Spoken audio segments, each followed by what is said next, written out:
l'école du Seigneur. Allons à la découverte des vérités bibliques.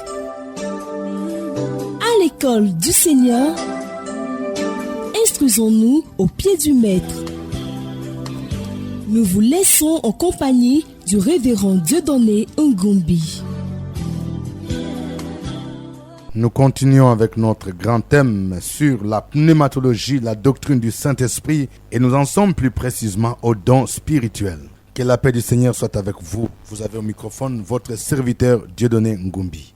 La fois passée, nous avons abordé la première monture de dons spirituels que nous avons groupé sous le vocable de dons de révélation. Au nombre de ces dons de révélation, nous avons parlé de la parole de connaissance. Nous disions que la parole de connaissance, en tant qu'un don spirituel, c'était une capacité surnaturelle que le Saint-Esprit donnait à certains chrétiens afin de percevoir les mystères cachés. Ces dons étaient opérationnels dans la vie du prophète Élisée, le prophète Nathan, notre Seigneur Jésus-Christ et ses apôtres, en l'instar de Pierre. Aujourd'hui, nous aborderons un autre don qui fait partie des dons des révélations. Il s'agit de la parole de sagesse. Lisons encore 1 Corinthiens chapitre 12, verset 8.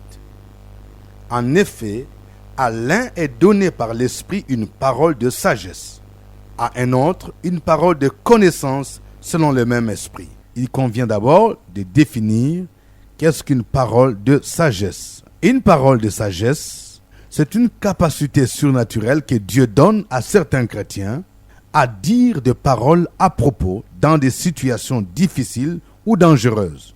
Ceux qui ont le don de la parole de sagesse ont la capacité de prendre la parole et proposer une solution idoine, inspirée de Dieu, face à des situations difficiles. Dans nos églises, par exemple, il arrive que nous nous butions à des difficultés, où ceux qui doivent décider, par exemple, au niveau du conseil, doivent décider sur un cas qui est difficile, qui est délicat. Et souvent, nous avons besoin de personnes à qui Dieu a donné ce don de parole de sagesse. Quand ils prennent la parole, ils proposent des solutions. Très souvent, ceux qui l'entendent parler disent que c'est de cette solution dont nous avions besoin. Et la solution débloque la situation. Le don de parole de sagesse n'est pas à confondre avec la sagesse d'une façon générale, que tout chrétien est recommandé de rechercher. En tant que chrétien, nous avons besoin de la sagesse divine. Dans le livre des Proverbes, Jésus est décrit comme sagesse personnifiée. Plus nous lui laissons diriger notre vie, plus nous allons croître en sagesse.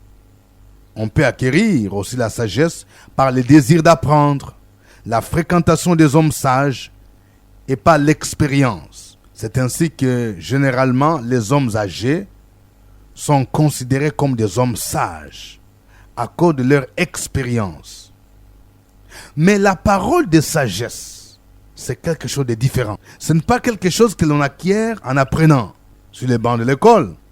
C'est un don surnaturel que le Saint-Esprit donne. Et nous allons voir comment ce don était opérationnel, aussi bien dans l'ancienne que dans la nouvelle alliance. Commençons d'abord par l'ancienne alliance. Nous allons voir quelques exemples. Le premier exemple que nous allons mentionner est celui de Joseph.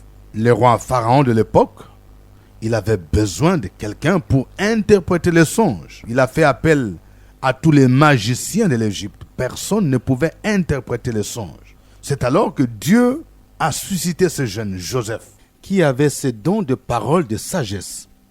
Quand nous lisons Genèse chapitre 41, du verset 33 à 39, nous y trouvons ce qui suit.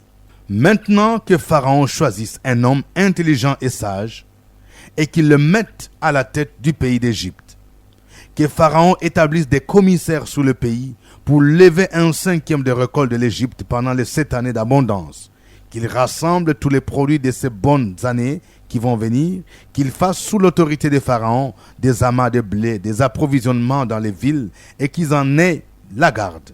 Ces provisions seront en réserve pour le pays, pour les 7 années de famine qui arriveront dans le pays d'Égypte, afin que le pays ne soit pas consumé par la famine.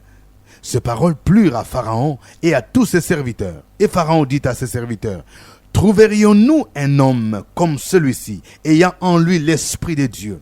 Et Pharaon dit à Joseph, puisque Dieu t'a fait connaître toutes ces choses, il n'y a personne qui soit aussi intelligent et aussi sage que toi.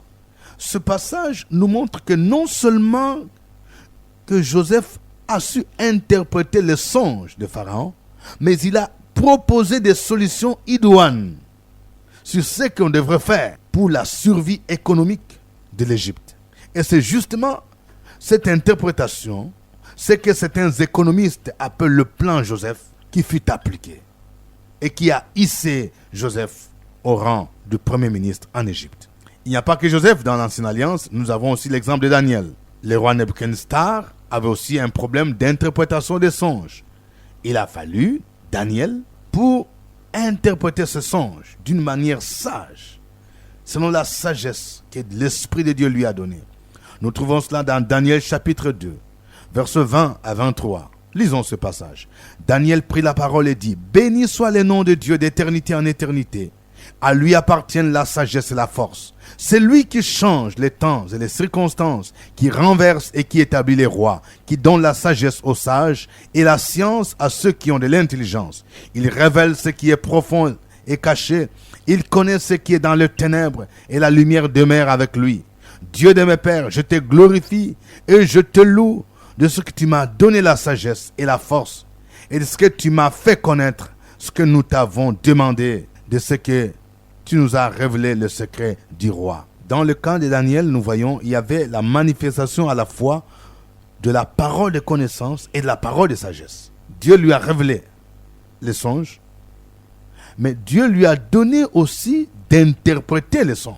L'autre exemple qui est le plus souvent cité, c'est celui de Salomon. Ce roi qui est connu comme celui qui a incarné la sagesse de Dieu.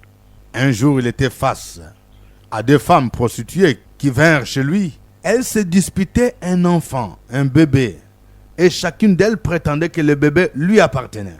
Elles venaient d'accoucher, elles habitaient ensemble, et l'une a dit que le fils de cette femme est mort pendant la nuit parce que c'était couché sur lui. Et elle s'est levée au milieu de la nuit, elle a pris mon fils à mes côtés, tandis que sa servante dormait.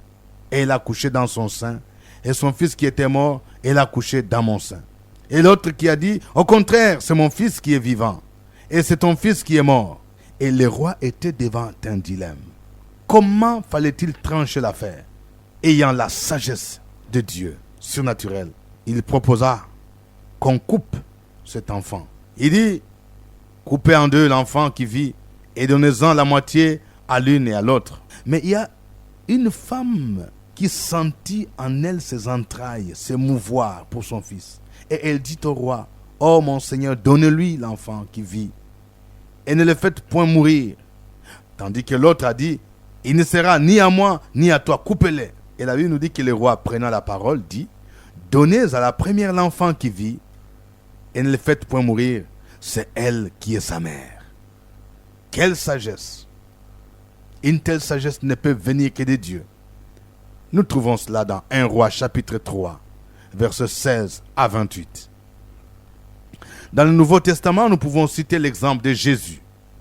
Il était fréquemment confronté à des pièges que lui tendaient les scribes et les pharisiens. L'un des pièges qui lui a été tendu, c'est une question sur l'impôt qu'il fallait payer à César ou non. Nous trouvons l'histoire dans Luc chapitre 20, versets 20 à 26. Lisons ce passage. Ils se mirent à observer Jésus, et ils envoyèrent des gens qui feignaient d'être justes pour lui tendre des pièges et saisir de lui quelques paroles afin de les livrer au magistrat et à l'autorité du gouverneur.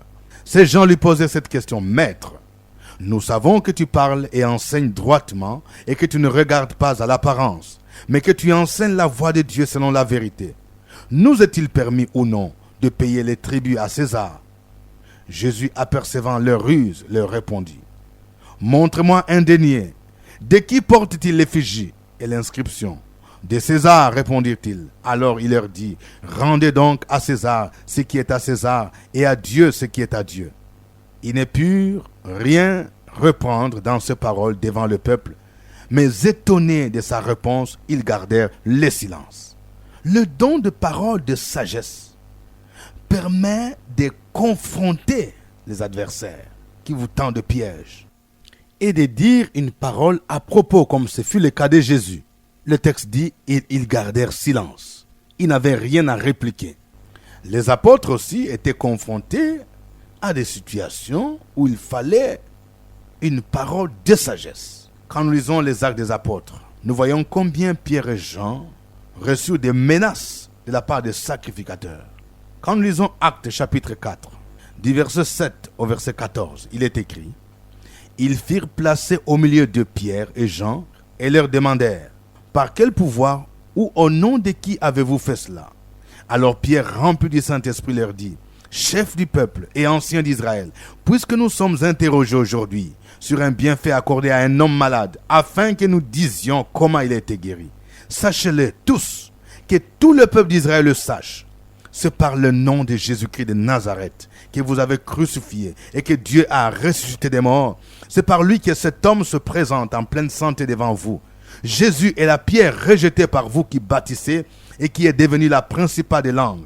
Il n'y a de salut en aucun autre, car il n'y a sous le ciel aucun autre nom qui ait été donné parmi les hommes par lequel nous devions être sauvés. Le verset 13 dit: lorsqu'ils virent l'assurance de Pierre et de Jean, ils furent étonnés, sachant que c'étaient des hommes du peuple sans instruction, et ils les reconnurent pour avoir été avec Jésus. Mais comme ils voyaient là près d'eux l'homme qui avait été guéri, ils n'avaient rien à répliquer. Un autre cas que nous pouvons citer, c'est celui d'Étienne, qui fut le premier martyr. Quand nous lisons Actes chapitre 6, versets 9 à 10, il est dit: quelques membres de la synagogue dite des affranchis, de celle des Cyrénés et de celle des Alexandrins, avec des Juifs de Cilicie et d'Asie, se mirent à discuter avec lui. Mais ils ne pouvaient résister à sa sagesse et à l'esprit par lequel il parlait. La parole de sagesse était souvent utilisée par les apôtres et par les disciples afin de défendre leur foi. Cela leur permettait non seulement de déjouer les pièges de leurs adversaires, mais aussi de proclamer ce en quoi ils croyaient. En lisant 1 Pierre chapitre 3, versets 14 à 16, il est écrit: d'ailleurs, quand vous souffrirez pour la justice, vous seriez heureux. N'ayez d'eux aucune crainte et ne soyez pas troublés, mais sanctifiez dans vos cœurs Christ le Seigneur, étant toujours prêts à vous défendre avec douceur et respect devant quiconque vous demande raison de l'espérance qui est en vous, ayant une bonne conscience, afin que là même où ils vous calomnient, comme si vous étiez des malfaiteurs, ceux qui décrivent votre bonne conduite en Christ soient couverts de confusion. Pour terminer, nous devons retenir que la parole de sagesse est un don spirituel, qui est une capacité surnaturelle que l'Esprit de Dieu donne à certains chrétiens afin de leur permettre de proposer des solutions, des réponses devant des questions difficiles. Il est important pour ceux qui font la relation d'aide et qui reçoivent des personnes qui ont besoin de conseils et qui vivent des situations délicates. Ce don est important parce qu'il complète souvent celui de la parole de connaissance. Au niveau de la parole de connaissance, je peux recevoir des révélations. Dieu peut me révéler que tel frère vit dans le péché. Mais j'ai besoin de la sagesse pour savoir comment l'aborder ou comment traiter ce problème. Les dons spirituels se complètent. Nous nous arrêtons là pour aujourd'hui. Prochainement, nous verrons d'autres dons de révélation. Au revoir. C'était à l'école du Seigneur avec le révérend Dieudonné Ngombi. Une production de la radio Fréquence Vie, Abidjan, Côte d'Ivoire.